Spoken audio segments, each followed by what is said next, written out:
सामान लेने जा रही होती है, शहरी का सामान लेकर आती है, तो वहाँ पर से वो जो 20 साल का प्रिंस होता है वो मेरी बुआ के ऊपर गंदे बलून का भरा हुआ गुब्बारा फोड़ते, जिसको मेरी बुआ देखती है और हल्ला करके तो उसके घर वाले बाहर आ जाते हैं। उसके घर वाले मेरी बुआ से बदतमीजी करते, उसके घर के बर्तन में दारू पी रखी होती है, मुझे दारू पी के मेरी बुआ से बदतमीजी करते। जब मेरी बुआ भी चिल्लाती तो मेरा भाई मेरे चाचा का लड़का पास में ही रहता है, और वो जब बाहर निकलता है देखते बुआ के साथ बदतमीजी कर रहे हैं तो वो भी बाहर आता है, वो भी बोलने लगता है, तो वो लड़का देखते ही डंडा मारी शुरू कर देते मेरे भाई के ऊपर। जब मेरे घर के बड़े वहाँ पे पहुँचते हैं, जब थोड़ी बातें करनी होती है, पीछे से वो तरुण आता है, कुछ बंदों को लेकर आता है, उसके हाथ में लोड होती है, वो किताब बैठ और भी बहुत सारे डंडे थे जिससे वो मारने लग जाते हैं घर वालों को। हर किसी को माथे पे वार करते हैं, जिसके हर किसी के माथे पे वार किया, हर किसी के माथे पे, हर किसी का माथा फाड़ा गया। मेरे सभी घर के बड़ों को तिहाड़ जेल में डाल दिया गया, हाथ तोड़ दिया। चलाने की ये बात है, लोग कितनी मेहनत से अपने घरों को बनाए। नमस्कार, आप देख रहे हैं वेरू न्यूज। होली के दिन उत्तम नगर में पानी का गुब्बारा पड़ जाने के कारण घटना हो गई, और घटना ऐसी जिसमें परिवार माफी मांगता रह गया छोटी बच्ची का हवाला देकर, लेकिन मुस्लिम समाज के जो लोग थे वो आपे से बाहर हो गए थे। मार पिटाई हुई, पूरे परिवार को पीटा गया, कईयों के हाथ पैर तोड़े गए, माथा फाड़ दिया गया, और उसके बाद तरुण नाम के एक युवक जो उस बच्ची का चाचा लगता था, उसको इतना पीटा गया कि उसकी मौत हो गई। घटना यहां तक आप सब पहले से जानते हैं, लेकिन इसके बाद क्या हुआ? इसके बाद घर के जो आरोपी थे वो घर अपना बंद करके भाग गए। पुलिस में केस हुआ, लोग एकजुट हुए, और एकजुट होने के बाद दबाव बढ़ा, पुलिस ने एक्शन लिया, एक्शन लेकर कुछ लोगों को गिरफ्तार कर लिया। यहां तक भी आपको पता होगा। उसके बाद एमसीडी के तरफ से उनके मकानों को, जो उनका अवैध संरचना थी, उसको तोड़ दिया गया। ये कहा गया कि ये अवैध है, इस हिस्से को तोड़ दिया जाएगा, और तोड़ दिया गया। यहां तक भी ठीक था, लेकिन अब एकदम से मामला पलट गया है। अब सोशल मीडिया, फेसबुक, इंस्टाग्राम और ट्विटर पे एक ट्रेंड चलाया जा रहा है, और ये बताया जा रहा है, कुछ मुसलमान जो बहुत बड़े बड़े राइटर्स हैं, नेता हैं या समाज सेवी हैं, उनकी तरफ से ये बताया जा रहा है कि ये पूरा जो घटना है वो कुछ और था।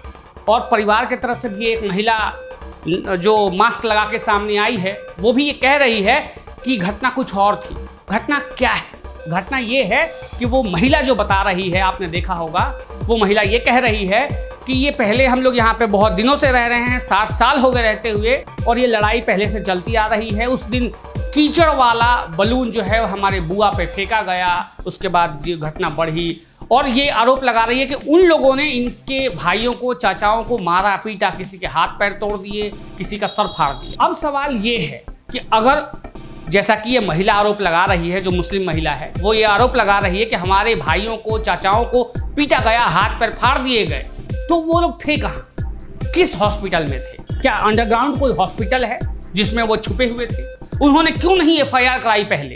क्यों वो लापता हो गए ताला लगा के? जब भीड़ वहां पहुंची, उनके घर के सामान को निकाल के बाहर फेंक दिया, आग लगा दिया, तब तक ये सब गायब थे।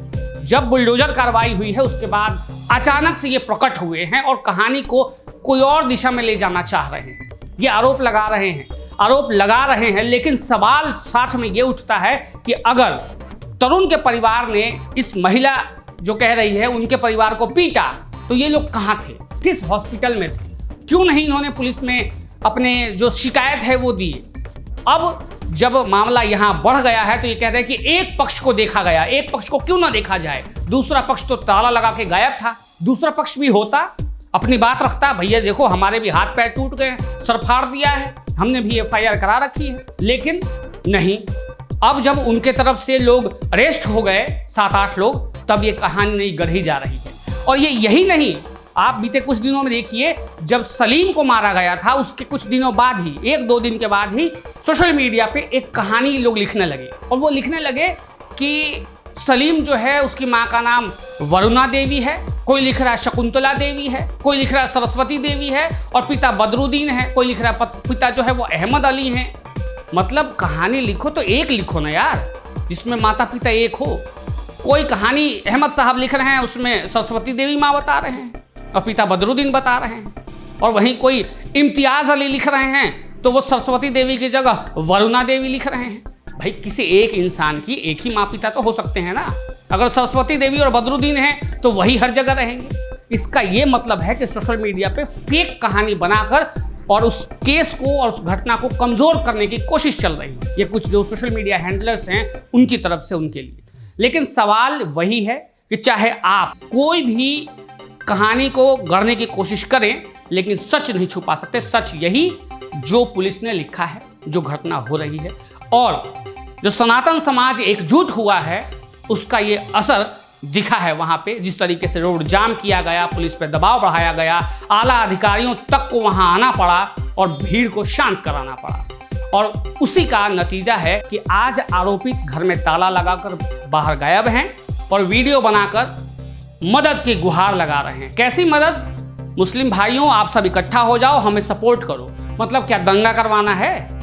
हिंदू भाई तुम सपोर्ट करो, तुम इकट्ठे हो जाओ, मुस्लिम भाई तुम सपोर्ट करो, इकट्ठे हो जाओ, इकट्ठे होकर आपस को मार काट के खत्म कर दो कहानी। ये इनके दिमाग में जो टेरर का कैप्सूल है ना, वो एक्टिव होता है। कब? जब उन पे कार्रवाई हो जाती है तो ये आते हैं नकाब पहन के, रोने लगते हैं, ओहो भाई साहब हमारे साथ तो बहुत ही बुरा हो गया जी, हमारे मकान तोड़ दिए जी, हमारे भाई का सर फाड़ दिया जी, हमारे चाचा का हाथ तोड़ दिया जी। वो भाई और चाचा हैं कहाँ? अब तो अरेस्ट हो गए, तो अब तो थाने में है। लेकिन इससे पहले वो कहाँ थे? अरेस्ट होने से पहले। अब ये कह रहे पुलिस ने उन पे मार पिटाई करी है। तो एक बात तो बोल लो कि भाई तरुण के घर वालों ने मार पिटाई करी थी कि पुलिस ने मार पिटाई करी? कहानी कुल मिला के ये है कि अगर कोई घटना हो जाती है जिसमें ये कल्प्रिट पाए जाते हैं, दोषी पाए जाते हैं, तो ये एक कहानी गढ़ते हैं। और इनसे गढ़ने से पहले कुछ जो लोग बैठे हुए हैं बड़े बड़े ओहदे पे, बड़े बड़े इन्फ्लुएंसर्स हैं, वो कहानी शुरू कर देते हैं। गलती यहाँ हो जाती है कि सब अपनी अपनी कहानी चला रहे होते हैं और यही उनका झूठ पकड़ा जाता है। आपको क्या लगता है तरुण वाले इस केस में क्या जो वो महिला आरोप लगा रही है कि हमारे साथ मार पिटाई हुई, नाली का गंदा पानी जो है बलून में, भाई नाली का गंदा पानी कौन भरता है? वो भी बच्ची, 11 साल की, 10 साल की बच्ची। यार होली में चलो एक मिनट को मान लेते कि कोई बड़ा आदमी होता तो नाली का पानी हो सकता फेंक देता, बच्ची कहाँ फेंकेगी यार नाली का पानी? तो कुल मिला के कहानी आपको क्या लगता है, क्या ये सच है या तरुण जो है उसके परिवार से पहले से उनके यहाँ दुश्मनी थी? एमसीडी ने सही किया कि गलत किया? सरकार क्या कर रही है? सरकार सही कर रही है कि गलत कर रही है? हालांकि डिमांड तो ये उठाए जा रहे हैं कि इनका इनकाउंटर करो, घर न तोड़ो। आपको क्या लगता है, क्या इस मामले में भी योगी मॉडल को अपनाना चाहिए? आधा तो अपना लिया है, क्या पूरा वो अपनाना चाहिए? आप अपने राय कमेंट बॉक्स में लिख के बताइए। आज के लिए इतना ही, फिर मिलते हैं। बने रहिएगा वेणु न्यूज़ के साथ। धन्यवाद।